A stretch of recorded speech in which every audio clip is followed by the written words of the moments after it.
Welcome, Fey and Miles and friends, to another episode of Reading with Grams. Today's story is Chapter 4 of Harry Potter and the Sorcerer's Stone, The Keeper of the Keys. Boom! They knocked again. Dudley jerked awake. "Where's the cannon?" he said stupidly. There was a crash behind them, and Uncle Vernon came skidding into the room. He was holding a rifle in his hand. Now they knew what had been in the long, thin package he had brought with them. "Who's there?" he shouted. "I warn you, I'm armed." There was a pause, then smash! The door was hit with such force that it swung clean off its hinges and with a deafening crash landed flat on the floor. A giant of a man was standing in the doorway. His face was almost completely hidden by a long, shaggy mane of hair and a wild, tangled beard, but you could make out his eyes glinting like black beetles under all the hair. The giant squeezed his way into the hut, stooping so that his head just brushed the ceiling. He bent down, picked up the door, and fitted it easily back into its frame. The noise of the storm outside dropped a little.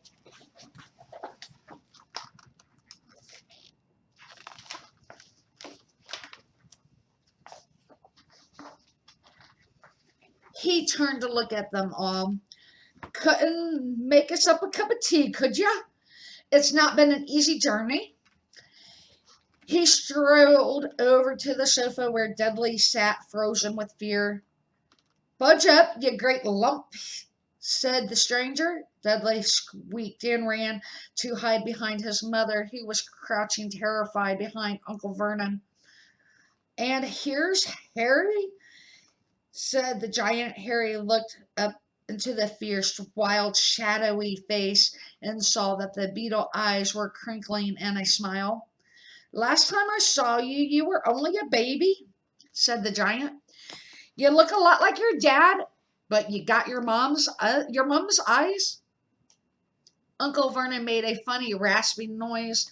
"I demand that you leave at once, sir," he said. "You're breaking and entering." "Oh, shut up, Dursley, you great prune," said the giant. He reached over the back of the sofa and jerked the gun out of Uncle Vernon's hands and bent it up into a knot as easily as it had been made of rubber, and threw it into the corner of the room. Uncle Vernon made another funny noise, like a mouse being trodden on. "Anyway, Harry," said the giant, turning his back on the Dursleys, "a very happy birthday to ya. I got something for ya. I might have sat it on it at some point, but it'll taste all right."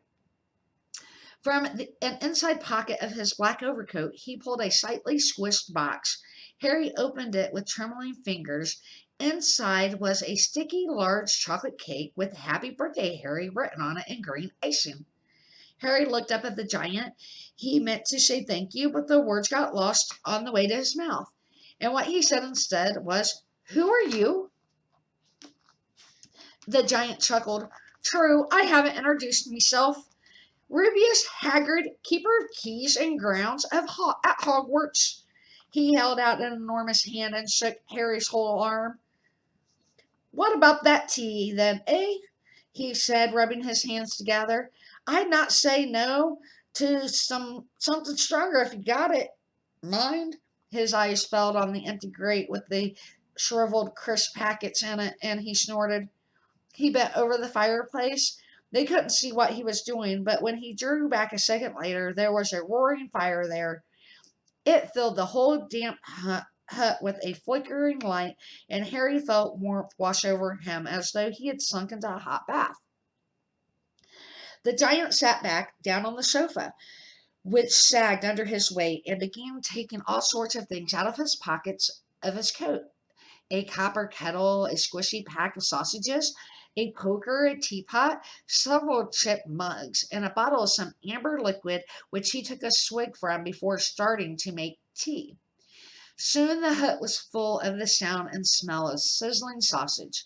Nobody said a thing while the giant was working, but as he slid the first of 6 fat, juicy, slightly burnt sausages from the poker, Dudley fidgeted a little. Uncle Vernon said sharply, "Don't touch anything he gives you, Dudley." The giant chuckled darkly. "Your great pudding of a son don't need any fattening any more, Dursley. Don't worry." He passed the sausages to Harry, who was so hungry he had never tasted anything so wonderful. But he still couldn't take his eyes off the giant.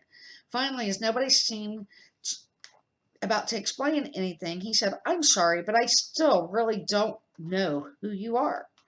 The giant took a gulp of tea and wiped his mouth with the back of his hand. "Call me Hagrid," he said. "Everyone does. And like I told you, I'm the keeper of keys at Hogwarts. You know all about Hogwarts, of course." No," said Harry.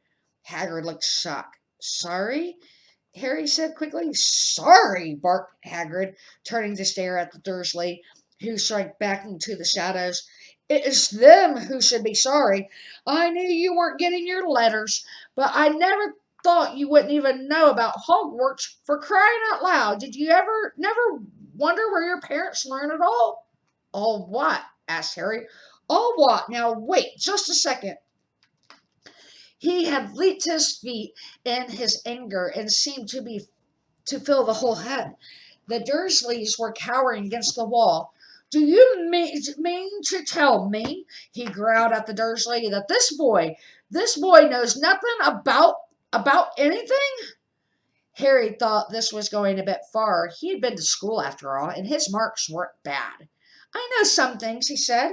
"I can, do math and stuff." But Haggard simply waved his hand and said, "About our world, I mean your world, my world, your parents' world." "What world?" Haggard looked as though he was about to explode. "Dursley!" he boomed. Uncle Vernon, who had gone very pale, whispered something that sounded like Mimblewimble. Hagrid stared wildly at Harry. "But you must know about your mum and dad," he said. "I mean, they were famous. You're famous." "What? My mum and dad weren't famous, were they?" "You don't know. You don't know." Haggard ran his fingers through his hair, fixing Harry with a bewildered stare. "You don't know what you are?" he said. Uncle Vernon suddenly found his voice. "Stop!" he commanded. "Stop right there, sir. I forbid you to tell the boy anything." A braver man than Vernon Dudley would have quailed under the furious look Haggard gave him now. When Haggard spoke, his every syllable trembled with rage. "You never told him? You never told him what was in the letter Dumbledore left for him? I was there. I saw Dumbledore leave it, Dursley, and you've kept it from him all these years?" "Kept what from me?" said Harry eagerly. "Stop! I forbid you!" yelled Uncle Vernon in panic. Aunt Petunia gave a gasp in horror. "Ah, go boil your heads, both of you," said Haggard. "Harry, you're a wizard." There was silence inside the hut. Only the sea and the whistling wind could be heard. "I'm a what?" gasped Harry. "A wizard, of course," said Hagrid, sitting back down on the sofa, which groaned and sank even lower. "And a thumping good one, I'd say, once you've been trained up a bit. With a mum and dad like yours, what else could you be? And I reckon it's about time you read your letter." Harry stretched out his hand at last to take the yellowish envelope addressed in emerald green to Mr. H. Potter, the floor, hut on the rocks, the sea. He pulled out the letter and read, "Hogwarts School of Witchcraft and Wizardry. Headmaster Albus Dumbledore. Order of Merlin, First Class, Grand Sorcerer, Chief Warlock, Supreme Mugwump, International Confederate of Wizards. Dear Mr. Potter, we are pleased to inform you that you have a place at Hogwarts School of Witchcraft and Wizardry. Please find enclosed a list of all necessary books and equipment. Term begins on 1 September. We await your owl by no later than 31 July. Yours sincerely, Minerva McGonagall, Deputy Headmistress. Questions exploded inside Harry's head like fireworks, and he couldn't decide which to ask first. After a few minutes, he stammered, "What does it mean they await my owl?" "Galloping Gorgons. That reminds me," said Hagrid, clapping his hands to his forehead with enough force to knock over a cart horse. And from yet another pocket inside his overcoat he pulled an owl, a real live, rather ruffled looking owl, a long quill and a roll of parchment. With his tongue between his teeth, he scribbled a note which Harry could read upside down. "Dear Dumbledore, given Harry his letter, taking him to buy his things tomorrow. Weather's horrible. Hope you're well, Hagrid." Hagrid rolled up the note and gave it to the owl, which it clamped into its beak. It went over to the door and threw the owl out into the storm, then came back and sat down as though it was normal as talking on the telephone.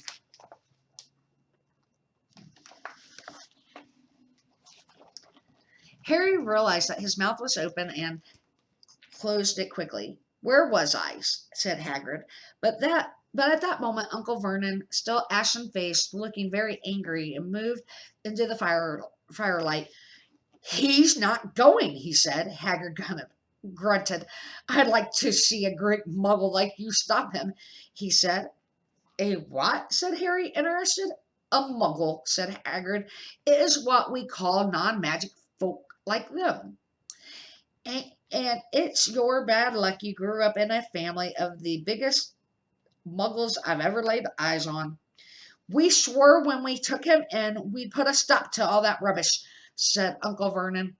"Swore we'd stamp it out of him. Wizard indeed."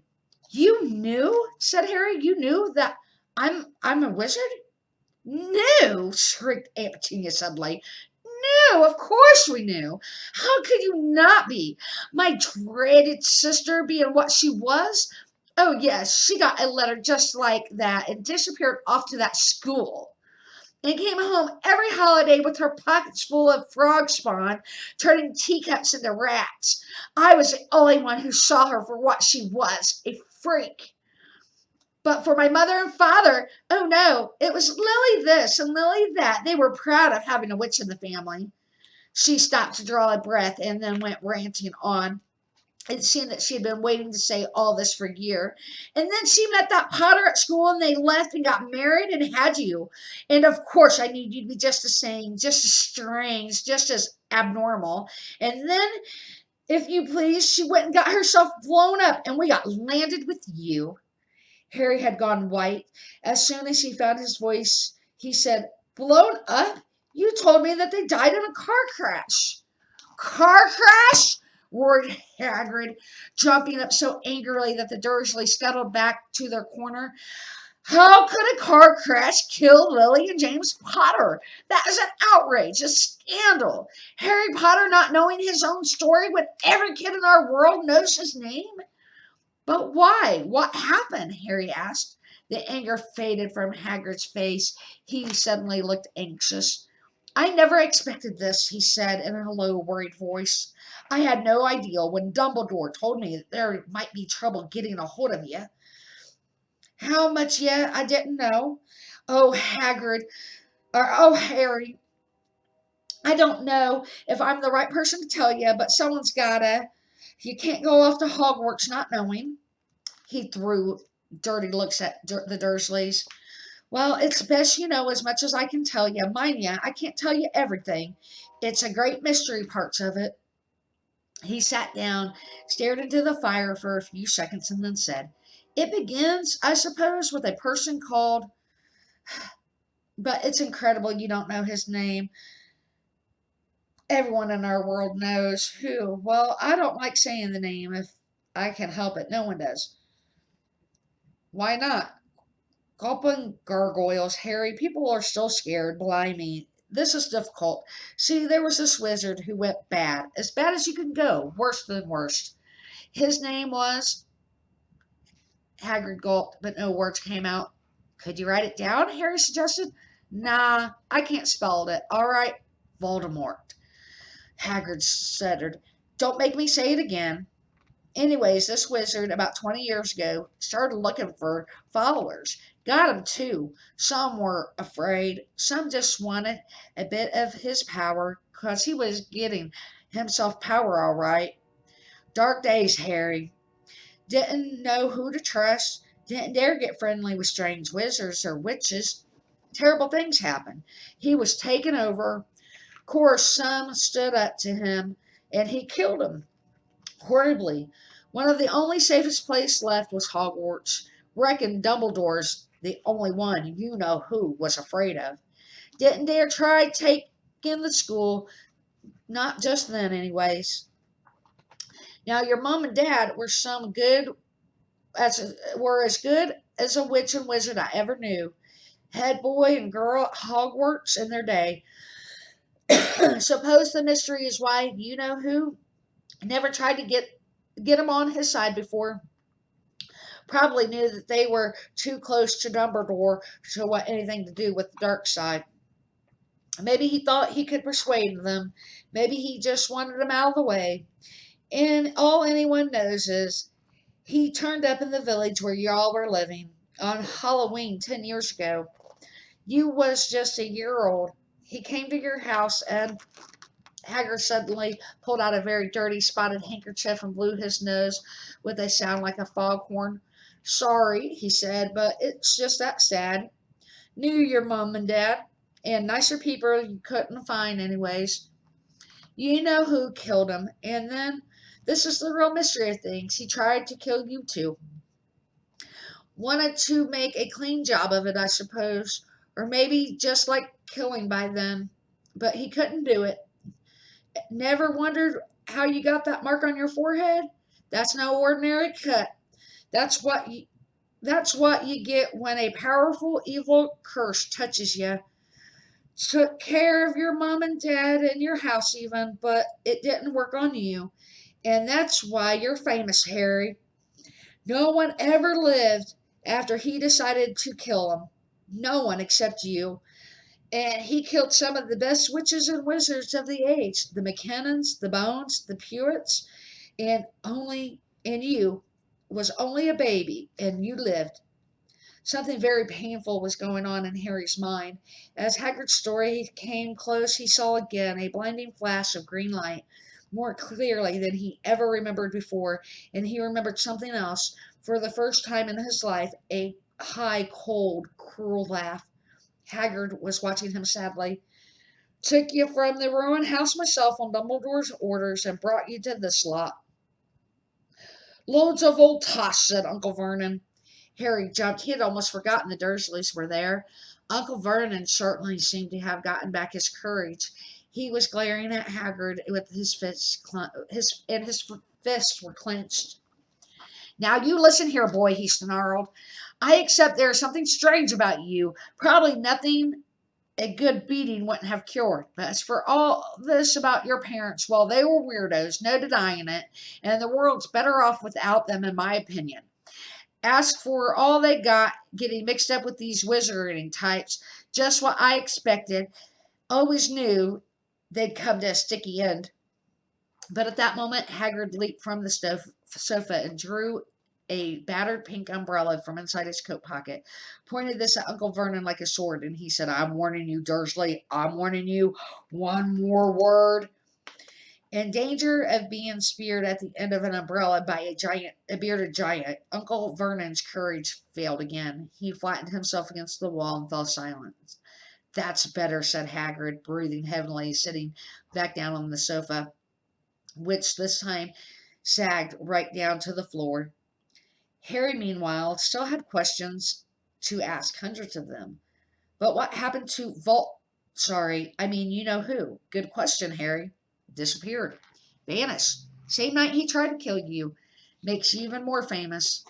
That's the biggest mystery. He was getting more and more powerful. Why did he go? Some say he died. Cole's wallop, in my opinion. Don't know if he had enough human left in him to die. Some say he's still out there biding his time. But I don't believe it. People who was on his side came back to ours. Some of them came out of kind of trances. Don't reckon they could have done it if he was coming back. Most of us reckon he's still out there somewhere but lost his powers. Too weak to carry on, 'cause something about you finished him. Harry, there was something going on that night that he hadn't counted on. I don't know what it was. No one does. But something about you stumped him. All right. Haggard looked at Harry with warmth and respect blazing in his eyes, but Harry, instead of feeling pleased and proud, felt quite sure that there had been a terrible mistake. A wizard? Him? How could he possibly be? He spent his life being clouded by Dudley and bullied by Aunt Petunia and Uncle Vernon. If he was really a wizard, why hadn't they been able to turn why hadn't they been turned into warty toads every time they tried to lock him in the cupboard? If he once defeated the greatest sorcerer in the world, how come Dudley had always been able to kick him around like a football? Haggard, he said quietly, I think you must have made a mistake. I don't think I can be a wizard. To his surprise, Haggard chuckled. Not a wizard, eh? You ever made things happen when you were scared or angry? Harry looked into the fire. Now he came to think about it. Every odd thing that had ever made his aunt and uncle furious with him had happened when Harry, had been upset or angry. Chased by Dudley's gang, he had somehow found himself out of the reach. Dreading going to school with that ridiculous haircut, he managed to make it grow back. And the very last time Dudley had hit him, he hadn't gotten his revenge without even realizing he was doing it. Hadn't he set a boa constrictor on him? Harry looked back at Haggard, smiling, and saw that Haggard was positively beaming at him. See, said Haggard, Harry Potter, not a wizard. You wait, you'll be right famous at Hogwarts. But Uncle Vernon was not giving in without a fight. Haven't I told you he's not going? He said. He's going to Stonewall High, and he'll be grateful for it. I've read those letters, and he needs all sorts of rubbish spell books and wands, and if he wants to go, a great muggle like you won't stop him, growled Hagrid. Stop Lily and James Potter's son from going to Hogwarts, you mad? His name's been down ever since he was born. He's off to the finest school of witchcraft and wizardry in the world. 7 years there, and he won't know himself. He'll be with youngsters of his sort for a change, and he'll be under the greatest headmaster Hogwarts has ever had, Albus Dumbledore. I'm not paying for some crackpot old fool to teach him magic tricks, yelled Uncle Vernon. But he had finally gone too far. Hagrid seized his umbrella and whirled it over his head. Never, he thundered. Insult!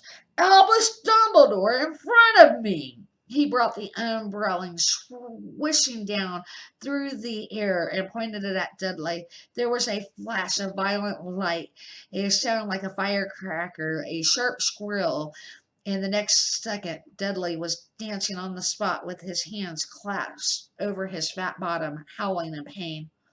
When he turned his back on them, Harry saw a curly pig's tail poking through the holes of his trousers. Uncle Vernon roared, pulling Aunt Petunia and Dudley into the other room. He cast a terrifying look at Hagrid and slammed the door behind him. Hagrid looked down at his umbrella and stroked his beard. Shouldn't have lost my temper, he said ruefully, but it didn't work anyways. Meant to turn him into a pig, but I suppose he was so much like a pig anyways, there wasn't much left to do. He cast a sideways look at Harry under his bushy eyebrows. Be grateful if you didn't mention that to anyone at Hogwarts, he said. I'm not supposed to do magic, strictly speaking. I was allowed to do a bit to follow you and get your letters and stuff. That's the reason I was keen to take on the job. Why ain't you supposed to do magic? Harry asked. Well, when I was at Hogwarts myself, but I got expelled. To tell you the truth, in me third year, they snapped me one in half and everything, but Dumbledore let me stay on as groundskeeper. Great man, Dumbledore. Why were you expelled? It's getting late. We got lots to do tomorrow, said Hagrid loudly. Gotta get up to town and get all your books and all that. He took off his thick black coat and threw it to Harry. You can nip under that, he said. Don't mind if it wiggles a bit. I think I got a couple of dormice in one of the pockets.